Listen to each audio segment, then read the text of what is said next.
The 1971 Alaska Native Claims Settlement Act was 4 years away from being signed into law. For Cecil Barnes, the wheels of this landmark legislation and the necessity for its passing were already in motion. Cecil was an Alaska Native from Cordova, Alaska, a decorated war veteran, and a devoted father who worked as a jet mechanic for Western Airlines. He's a fighter. He went out with a platoon full of men and only a handful returned. And then he came back a decorated hero. And the sign in Cordova on the drinking fountains was, "No natives or dogs are allowed to drink out of this fountain." And that's what he came home to.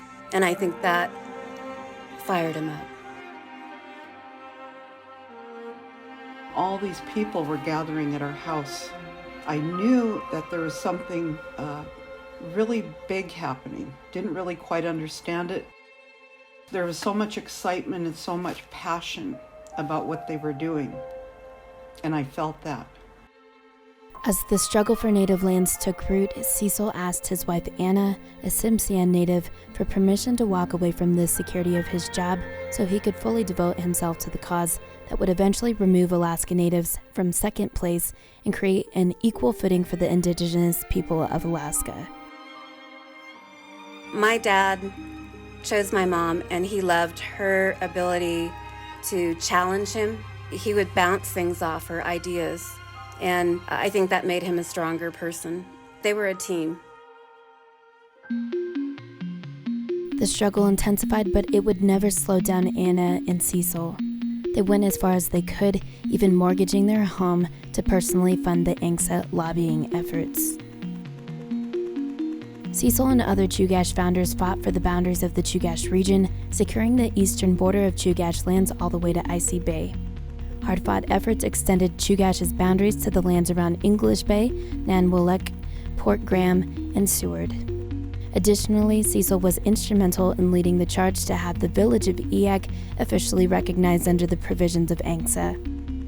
Once ANCSA was passed and the Chugach lands and villages were established, the work truly began for Cecil.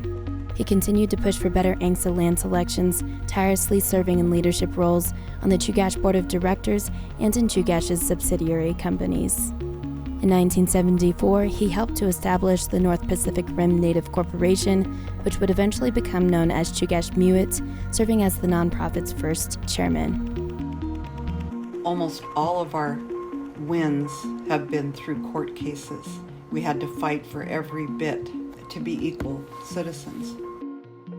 The one thing I learned from my dad is our people are worth it. They're always worth fighting for, to keep on going no matter what happens. We can get through anything. The legacy of Cecil Barnes can be found in the lands he helped to secure, in regional and village corporations he helped to establish, and the many services that continue to foster the health and well-being of the Chugach people.